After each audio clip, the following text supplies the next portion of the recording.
ನೀವೇನಾದ್ರೂ ದೇವನಹಳ್ಳಿ ಅಥವಾ ಮೈಸೂರು ರೋಡ್ ಕಡೆ ಟ್ರಾವೆಲ್ ಮಾಡ್ತಾ ಇದ್ರೆ ಇಲ್ಲಿ ಸಿಗೋ ಸ್ಟಾರ್ಟರ್ಸ್ ಮತ್ತೆ ಸೌತ್ ಇಂಡಿಯನ್ ಮೀಲ್ಸ್ ನಂತೂ ಮಿಸ್ ಮಾಡದೆ ಟ್ರೈ ಮಾಡಬೇಕು. ಯಾವ ಜಾಗ ಅಂತ ತಿಳಿಸ್ಕೊಡ್ತೀನಿ. ರೀಸೆಂಟ್ ಆಗಿ ನಾನು ದೇವನಹಳ್ಳಿ ಕಡೆ ಟ್ರಾವೆಲ್ ಮಾಡುವಾಗ ನನ್ನ ಕಣ್ಣಿಗೆ ಬಿದ್ದಿದ್ದೆ ದಿ ಶ್ರೀಶೈಲಂ ವೆಜ್ ಅನ್ಬಿಟ್ಟು. ಇವ್ರ ದಿನ ಔಟ್ಲೆಟ್ ಮೈಸೂರು ರೋಡಲ್ಲೂ ಇದೆ. ಒಳಗಡೆ ಬಂದು ಆಂಬಿಯನ್ಸ್ ನೋಡ್ತಾ ಇದ್ದಂಗೆ ಫಿದಾ ಆಗ್ಬಿಟ್ಟೆ. ಸಿಕ್ಕಾಪಟ್ಟೆ ಸೀಟಿಂಗ್ ಕೆಪಾಸಿಟಿ ಇದೆ.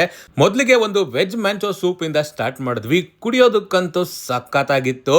ಇನ್ನ ಮೇನ್ ಕೋರ್ಸ್ ವಿಚಾರಕ್ಕೆ ಬಂದ್ರೆ ಇಲ್ಲಿ ಸಿಗೋ ಸೌತ್ ಇಂಡಿಯನ್ ಮೀಲ್ಸ್ ನಂತೂ ನಾನು ಹೈಲಿ ರೆಕಮೆಂಡ್ ಮಾಡ್ತೀನಿ. ಊಟದ ಜೊತೆಗೆ ನಿಮಗೆ ನವನಿ ರೋಟಿ ಮತ್ತೆ ಪೂರಿ ಆಪ್ಷನ್ ಕೂಡ ಇಲ್ಲಿ ಸಿಗುತ್ತೆ. ಸೊ ಎಲ್ಲ ಐಟಮ್ಸ್ ಟೇಬಲ್ ಮೇಲೆ ತರಿಸ್ಕೊಂಡು ಫಸ್ಟ್ಗೆ ಮಶ್ರೂಮ್ ಚಿಲ್ಲಿಯಿಂದ ಸ್ಟಾರ್ಟ್ ಮಾಡಿದ್ವಿ. ಹೊರಗಡೆ ಲೇಯರ್ ಎಲ್ಲ ಕ್ರಿಸ್ಪಿ ಆಗಿತ್ತು, ತಿಂತಾ ಇದ್ರೆ ಟೇಸ್ಟ್ ಸೂಪರ್ ಆಗಿತ್ತು. ಇಲ್ಲಿ ಸಿಗೋ ಪನ್ನೀರ್ ಟಿಕ್ಕನ್ ಅಂತೂ ಹೈಲಿ ರೆಕಮೆಂಡ್ ಮಾಡ್ತೀನಿ, ಮಿಸ್ ಮಾಡದೆ ಟ್ರೈ ಮಾಡಿ. ಇನ್ನು ಬ್ರೇಕ್ಫಾಸ್ಟ್ ಐಟಮ್ಗೆ ಬಂದ್ರೆ ಮೆದು ದೋಸೆ ಅಂತ ಸಿಗುತ್ತೆ. ಸಾಗು ಜೊತೆ ತಿಂತಾ ಇದ್ರೆ one of the best breakfast ಈ ಜಾಗದಲ್ಲಿ ಅಂತಾನೆ ಹೇಳ್ಬೋದು. ಇನ್ನು ಸೌತ್ ಇಂಡಿಯನ್ ಮೀಲ್ಸ್ ಇದು ಬಂದು ಶೋ ಸ್ಟಾಪರ್ ಅಂತಾನೆ ಹೇಳ್ಬೋದು. ಇಲ್ಲಿ ಕೊಟ್ಟಿರ್ತಕ್ಕಂಥ ಐಟಮ್ಗಳಂತೂ ಒಂದಕ್ಕಿಂತ ಒಂದು ಅದ್ಭುತವಾಗಿತ್ತು.